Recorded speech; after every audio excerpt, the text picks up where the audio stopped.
Yon. So, kamusta po mga ka-Streetwise? Ako po si Takeru Miyamoto at welcome po sa aking munting channel. So, mga kababayan, meron pong binabanggit dito si Congressman Isabel Zamora na kung sakaling nga daw po na aakit na sa plenaryo itong impeachment complaint ni Sara Duterte, sigurado daw po, no? Sigurado 100% daw po na makakakuha ng 1/3 ng boto ng mga congressman. So, 106 na boto yan, di ba? So, basahin natin itong statement niya, no? So, actually, nabasa ko siya nung una sa remate. Yan. So, syempre ako naman, kilala nyo naman ako, no, pag-article, hinahanap ko po yung mismong source. So, nakita ko yung video, yun nga lang sobrang hina ng audio. Kaya, hindi ko na, hindi ko na din-download. Okay? Pero by the way, no, bukod sa remate, mas magandang gamitin na lang natin yung article ng GMA News. Yan na lang, no? Para hindi tabloid. Wait lang, nga natin to. Okay, so sabi dito, no, GMA News to So sabi dito, wait, yan. Okay, House Justice Panel Zamora on votes to impeach VP Sara, we have the numbers. Oo. So, tinan natin to. Kasi, in my own opinion, napaka-sensitive po kasi ng statement po na to. Diba?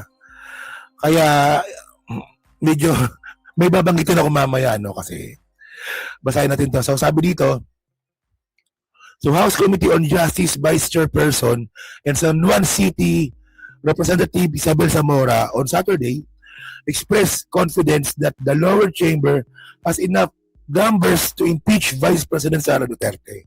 Yan. So confident lang naman, di ba? Okay. At the news forum in Quezon City, Zamora was asked if she was confident that the House of Representatives has sufficient votes to transmit impeachment complaint against Duterte to the Senate so that the Vice President trial would commence. Okay. So gets nyo naman, di ba? So ito yung sagot nga po ni Zamora. Sabi ni Congressman Zamora, we believe that we have the numbers. We need 1/3, around 106 votes. If I'm not mistaken, we have the numbers, she said. Alam niyo mga kababayan, no? Well, masaya po ako dito sa ganyan kasi mga statement. Okay po tayo dyan, di ba?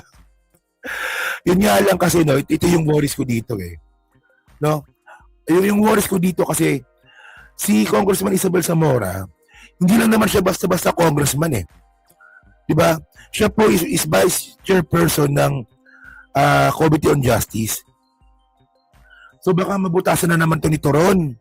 Baka sabihin na naman ni Toron, kita niyo, di ba? Wala pa namang hearing. Pero makakakuha na sila ng 106 votes, di ba? Well, alam ko medyo katangahan yun, no? Kapag pinatulan ni Torion, no? Pero tanga talaga si Torion eh. Baka patulan eh, di ba? Pero sabi lang naman kasi po ni Congressman Zamora, confident siya. Hindi niya sinasabi na sure ako.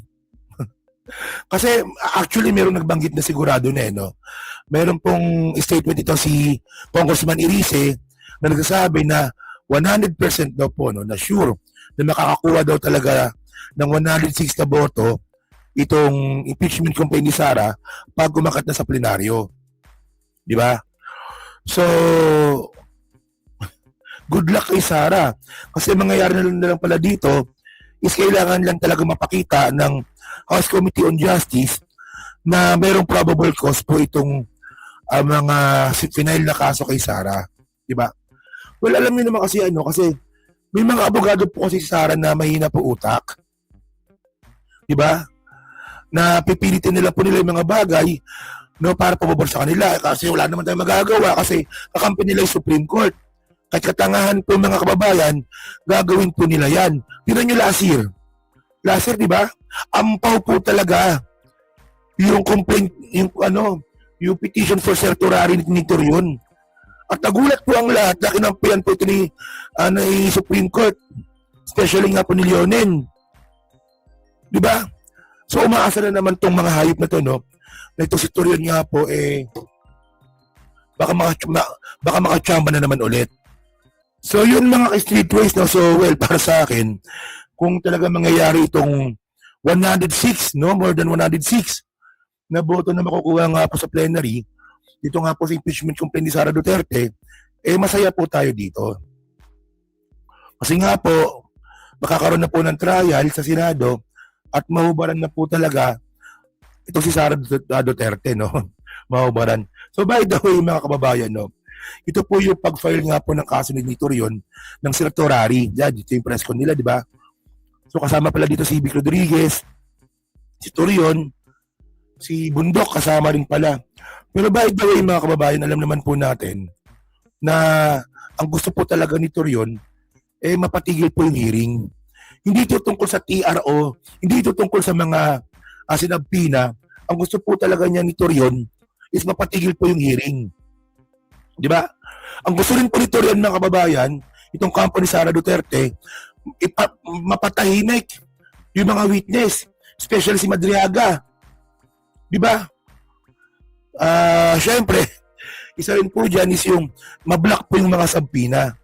So alam naman po natin, mga kababayan, no, na pinapasabpina po ng House ngayon yung mga bank accounts tsaka yung sali ni Sara. Ayaw po ni Sara nun. Ayaw niya po nun. O di ba? Kaya nga gumagawa sila ng paraan para ma-freeze itong impeachment process, di ba? So actually, mga kababayan, no, kung argumento lang naman yung pag-uusapan natin, mukhang papalpak talaga sila. So may binabanggit pa nga itong kampo nga po nila Torion na ang mga reklamo daw po kay Sara Duterte weak. O di ba? Kayo ano kayo, judge? Turon. Taka ng bakla to, no? So tingnan niyo, ha. Paano niyo masasabi na weak po yung kaso ni Sara Duterte, no? Kung wala namang pakitaan ng evidence. Kung hindi niyo pa nakikita yung ebidensya.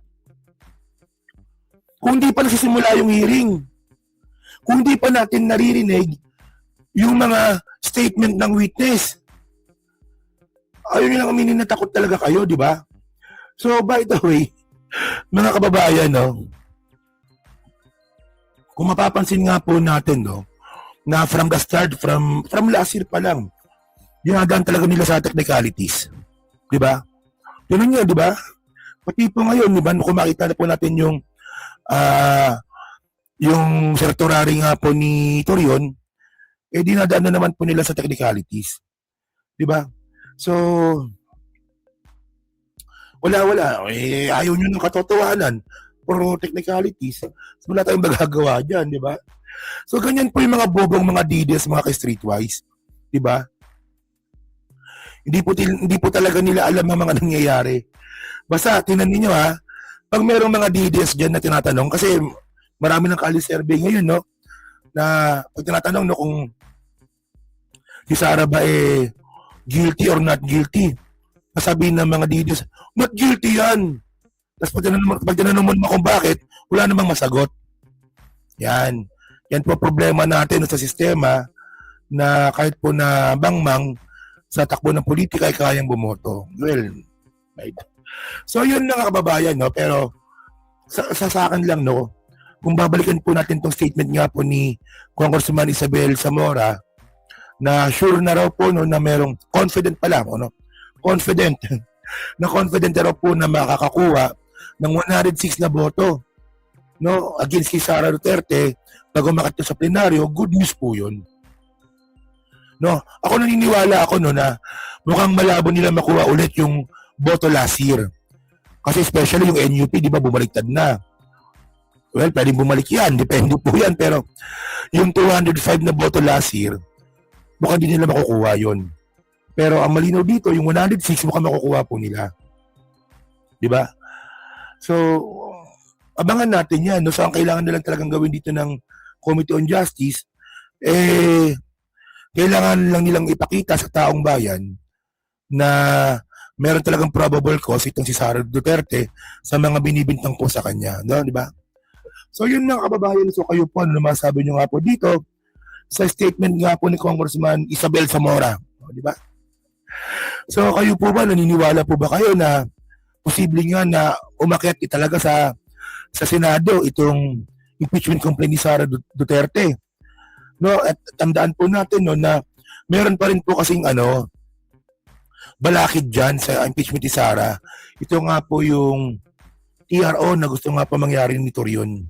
Aabot kaya? Di ba? So yun na. So pa-comment lang po sa baba at binabasa ko pong lahat yan. At syempre, dyan po sa Team Replay. So pa-like, pa-subscribe.